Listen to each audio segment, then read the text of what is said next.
আমন্ত্রণ জানাচ্ছি আন্তর্জাতিক সংবাদে। শুরুতে সংবাদ শিরোনাম। চীনকে ঠেকাতে তাইওয়ানের অদূরে ক্ষেপণাস্ত্র মোতায়েন করছে জাপান।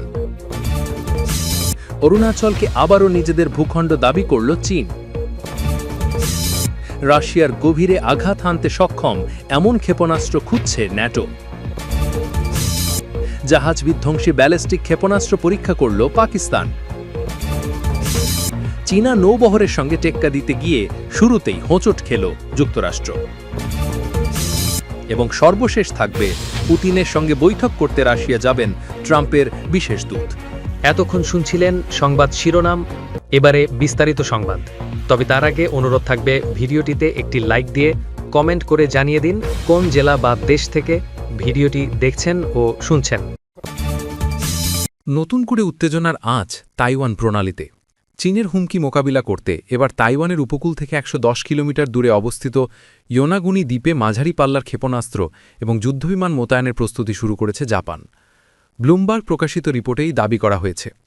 জাপানের এই তৎপরতার জবাবে সরাসরি হুমকি দিয়েছে চীন। চীনের শাসকদল কমিউনিস্ট পার্টি নিয়ন্ত্রিত সংবাদ মাধ্যম PLA ডেলি বলেছে, টোকিও যদি তাইওয়ানে হস্তক্ষেপ করে তাহলে পুরো জাপান যুদ্ধক্ষেত্রে পরিণত হবে। চীন জাপানের বর্তমান সংঘাতের সূচনা গত ৭ নভেম্বর। জাপানি প্রধানমন্ত্রী সানায়ে তাকাইচি সেদিন জানিয়েছিলেন, চীন যদি তাইওয়ান দখল করতে উদ্যোগী হয় তবে তারা চুপ করে বসে থাকবেন না। তিনি বলেন, প্রয়োজনে তাইওয়ানকে সামরিক সাহায্য করা হবে। জাপানি প্রধানমন্ত্রীর ওই মন্তব্যের পরেই সরাসরি সামরিক আগ্রাসনের হুমকি দিয়েছিল চীন।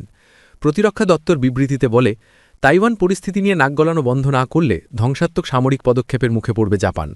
তার একদিন পরই উপকূল রক্ষী বাহিনীর রণতরী ঘিরে ফেলেছিল জাপানের সেনকাকু দ্বীপ, যদিও পরে তারা সরে যায়। এই পরিস্থিতিতে সামরিক অবস্থানগতভাবে গুরুত্বপূর্ণ ইয়োনাগুনি দ্বীপে জাপান ফৌজের ক্ষেপণাস্ত্র ও যুদ্ধজাহাজ মোতায়েনের উদ্যোগে নতুন করে উত্তেজনা তৈরি হয়েছে। প্রসঙ্গত, গত ৩ বছরে একাধিকবার তাইওয়ান প্রণালী দিয়ে তাইওয়ানের সমুদ্র এবং আকাশসীমায় টহল দেয় চীন। ২০২২ সালের অগাস্টে চীনের আপত্তি উপেক্ষা করে আমেরিকার কংগ্রেসের নিম্নকক্ষ হাউস অফ রিপ্রেজেন্টেটিভসের স্পিকার ন্যান্সি পেলোসির তাইওয়ান সফরের পরেই নতুন করে উত্তেজনা তৈরি হয়। সে সময় ধারাবাহিকভাবে তাইওয়ানের আকাশসীমায় টহল দিতে শুরু করে চীনা যুদ্ধবিমান। চীন তাইওয়ান সংকটের আবহে সে সময় আমেরিকার ৭ম নৌবহরের অন্তর্ভুক্ত কয়েকটি যুদ্ধজাহাজ তাইওয়ান প্রণালীতে ঢুকেছিল। সে সময় পূর্ব চীন সাগর থেকে কয়েকটি জাপানি যুদ্ধজাহাজও তাইওয়ান প্রণালীতে প্রবেশ করে। দ্বিতীয় বিশ্বযুদ্ধের পরে প্রথমবার তাইওয়ান প্রণালীতে জাপানি যুদ্ধজাহাজের অনুপ্রবেশ ঘিরে দুদেশের সংঘাতের শুরু হয়। সে সময় তাইওয়ান সংলগ্ন জাপানি দ্বীপের সেনকাকুর নাম হঠাৎ করে বদলে দিয়াও করে দেয় চীন। শুধু তাই নয়, বেশ কয়েকবার এর জলসীমায় রণতরী পাঠিয়েছে ড্র্যাগনের লাল ফৌজ। এই নিয়ে আন্তর্জাতিক স্তরে টোকিও বারবার অভিযোগ জানালেও তাতে পাত্তা দেয়নি বেইজিং, বরং অন্যায়ভাবে সংশ্লিষ্ট দ্বীপটি জাপান দখল করে রেখেছে বলে পাল্টা অভিযোগ করেছে জিনপিং সরকার। অরুণাচলকে আবারও নিজেদের ভূখণ্ড দাবি করল চীন। আবারও অরুণাচলকে নিজেদের ভূখণ্ড বলে দাবি করেছে চীন। একই সঙ্গে সাংহাই বিমানবন্দরে অরুণাচল প্রদেশের এক ভারতীয় নাগরিককে আটকে রাখার অভিযোগও অস্বীকার করেছে বেইজিং। মঙ্গলবার চীনা পররাষ্ট্র মন্ত্রণালয়ের মুখপাত্র মাও নিং এমনটাই জানিয়েছেন।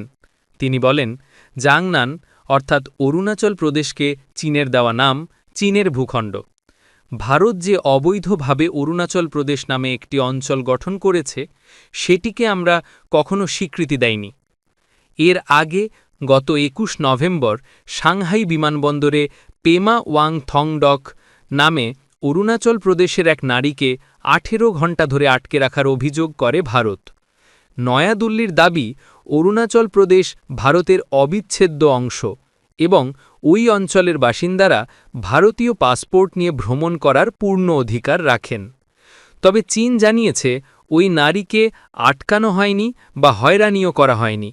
মাও নিং বলেন, আইন অনুযায়ী নিয়মিত তল্লাশি করা হয়েছে, কোনো জোরপূর্বক ব্যবস্থা নেওয়া হয়নি এবং তার আইনগত অধিকার সংরক্ষিত ছিল। রাশিয়ার গভীরে আঘাত হানতে সক্ষম এমন ক্ষেপণাস্ত্র খুঁজছে ন্যাটো। মস্কো তাদের জন্য সরাসরি হুমকি সৃষ্টি বলে দাবি করছে সুইডেন। সুইডেনের সশস্ত্র বাহিনী একটি প্রতিবেদন প্রকাশ করে এই দাবি করেছে।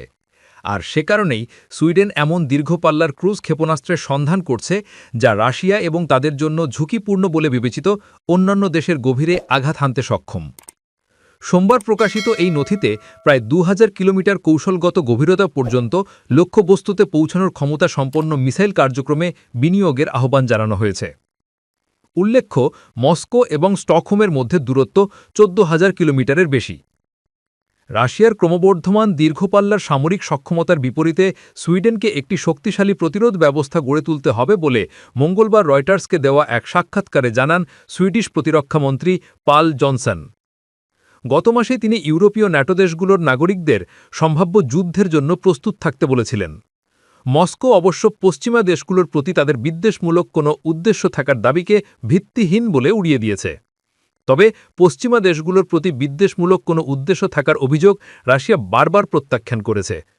তারা তাদের সীমান্তের কাছাকাছি ক্রমবর্ধমান সামরিক তৎপরতা নিয়ে উদ্বেগ প্রকাশ করেছে এবং পশ্চিমের বেপরোয়া সামরিকীকরণের নিন্দা করেছে। জাহাজ বিধ্বংসী ব্যালিস্টিক ক্ষেপণাস্ত্র পরীক্ষা করল পাকিস্তান। নিজস্ব প্রযুক্তিতে তৈরি জাহাজ থেকে উৎক্ষেপণযোগ্য অ্যান্টিশিপ বা জাহাজ বিধ্বংসী ব্যালিস্টিক ক্ষেপণাস্ত্রের সফল পরীক্ষা চালিয়েছে পাকিস্তান। পরমাণু অস্ত্রধারী দেশটির নৌবাহিনী এই ক্ষেপণাস্ত্রটি পরীক্ষা করে। ক্ষেপণাস্ত্রটি সমুদ্র ও স্থল উভয় লক্ষ্যবস্তুতে নিখুঁতভাবে আঘাত হানতে সক্ষম। সংবাদমাধ্যমের প্রতিবেদনে বলা হয়েছে, পাকিস্তান নৌবাহিনী দেশে নিজস্ব প্রযুক্তিতে তৈরি জাহাজ থেকে নিক্ষেপযোগ্য অ্যান্টিশিপ ব্যালিস্টিক ক্ষেপণাস্ত্রের সফল পরীক্ষা চালিয়েছে বলে দেশটির সামরিক বাহিনীর media wing inter services public relations বা আইএসপিআর জানিয়েছে। আইএসপিআর জানিয়েছে, নতুন এই অস্ত্র ব্যবস্থা সমুদ্র ও স্থল উভয় লক্ষ্যবস্তুতে অত্যন্ত নিখুঁতভাবে আঘাত হানতে সক্ষম। বিবৃতিতে আরও বলা হয়, ক্ষেপণাস্ত্রটিতে অত্যাধুনিক গাইডেড প্রযুক্তি এবং উন্নত কৌশলগত গতিশীলতার সুবিধা রয়েছে। অত্যাধুনিক এই ক্ষেপণাস্ত্রটির পরীক্ষা এবং উৎক্ষেপণ প্রত্যক্ষ করেন পাকিস্তান নৌবাহিনীর প্রধান অ্যাডমিরাল নাবেদ আশরাফ সহ জ্যেষ্ঠ বিজ্ঞানী ও প্রকৌশলীরা। আইএসপিআর পরীক্ষাটিকে পাকিস্তানের প্রযুক্তিগত সক্ষমতার প্রমাণ এবং জাতীয় স্বার্থ রক্ষায় পাকিস্তান নৌবাহিনীর অঙ্গীকারের বাস্তব প্রতিফলন বলে মন্তব্য করেছে। বিবৃতিতে আরও জানানো হয়, প্রেসিডেন্ট আসিফ আলী জারদারি, প্রধানমন্ত্রী শেহবাজ শরীফ, সেনাবাহিনী প্রধান field marshal Asim Munir, joint chiefs of staff কমিটির চেয়ারম্যান জেনারেল শামশাদ মির্জা এবং 3 বাহিনীর প্রধানরা অংশগ্রহণকারী ইউনিট ও বিজ্ঞানীদের অভিনন্দন জানিয়েছেন। এর আগে চলতি বছরের 30 সেপ্টেম্বর পাকিস্তান সেনাবাহিনী 750 কিলোমিটার পাল্লার নবনিযুক্ত দেশীয় ক্রুজ মিসাইল ফাতে 4 এর সফল উৎক্ষেপণ চালায়। সে সময় আইএসপিআর জানিয়েছিল, উন্নত এভিয়নিক্স এবং অত্যাধুনিক ন্যাভিগেশন সিস্টেমযুক্ত এই মিসাইল অনেক নিচু দিয়ে উড়ে শত্রুর ক্ষেপণাস্ত্র প্রতিরোধ ভেদ করতে সক্ষম এবং নিখুঁতভাবে লক্ষ্যে আঘাত হানতে পারে। সূত্র ডন নিউজ। চীনা নৌবহরের সঙ্গে টেক্কা দিতে গিয়ে শুরুতেই হোঁচট খেল যুক্তরাষ্ট্র। মার্কিন নৌবাহিনীর দীর্ঘদিনের যুদ্ধজাহাজ নির্মাণ কর্মসূচিতে এবার বড় ধাক্কা লেগেছে। মঙ্গলবার নৌবাহিনীর সচিব জন ফেলান আনুষ্ঠানিকভাবে কনস্টেলেশন শ্রেণীর ফ্রিগেট কেনার পরিকল্পনা বাতিলের ঘোষণা দিয়েছেন। একসময় এই ফ্রিগেটগুলোকে চীনে দ্রুত সম্প্রসারিত নৌবহরের সঙ্গে পাল্লা দেওয়ার মার্কিন কৌশলগত পরিকল্পনার গুরুত্বপূর্ণ অংশ হিসেবে দেখা হতো। তবে নানা কারণে সেই অবস্থান থেকে সরে আসতে বাধ্য হল যুক্তরাষ্ট্র। ফেলান জানান, বহু বিলিয়ন ডলারের এই যুদ্ধজাহাজ নির্মাণ কর্মসূচির বাজেটের তুলনায় কার্যকারিতা কম। তিনি সোশ্যাল মিডিয়া পোস্টে বলেন, আমাদের প্রস্তুতি বা জয়ের সক্ষমতা বাড়াতে না পারলে আমি $1ও খরচ করব না। তিনি যোগ করেন, যুদ্ধক্ষেত্রে সুবিধা নিশ্চিত করতে বহরকে নতুন করে সাজানো হচ্ছে। এই কনস্টেলেশন শ্রেণীর ফ্রিগেট কর্মসূচি থেকে কৌশলগত পরিবর্তনের মাধ্যমে যার সূচনা। মার্কিন নৌবাহিনী মূলত ইতালীয় নকশার উপর ভিত্তি করে 20টি জাহাজ তৈরির পরিকল্পনা করেছিল। এর ফ্রিগেটের আনুমানিক খরচ ধরা হয়েছিল প্রায় $1.1 বিলিয়ন। ইতিমধ্যেই ফিনক্যান টেরিরি মেরিন গ্রুপের সঙ্গে 6টি জাহাজ নির্মাণের চুক্তিও হয়েছিল। কিন্তু যুক্তরাষ্ট্রের চাহিদা অনুযায়ী মেটাতে গিয়ে নকশা পরিবর্তনের কারণে খরচ অপ্রত্যাশিতভাবে বেড়ে যায় এবং নির্মাণ কাজ সময়সূচির অনেক পিছনে পড়ে যায়। ইউএসএস কনস্টেলেশন 2026 সালে সরবরাহের কথা থাকলেও এখন তা পিছিয়ে 2029 সাল করা হয়েছে। বিশেষজ্ঞদের মতে যুক্তরাষ্ট্রের নৌবহর দ্রুত বৃদ্ধি করা জরুরি। পেন্টাগনের অনুমান অনুসারে চীনের পিপলস লিবারেশন আর্মি নেভির বহরে এবছরের শেষ নাগাদ প্রায় 400টি জাহাজ থাকবে, যার মধ্যে 50টি ফ্রিগেট। এর বিপরীতে মার্কিন নৌবহরে প্রায় 240টি যুদ্ধজাহাজ ও সাবমেরিন রয়েছে।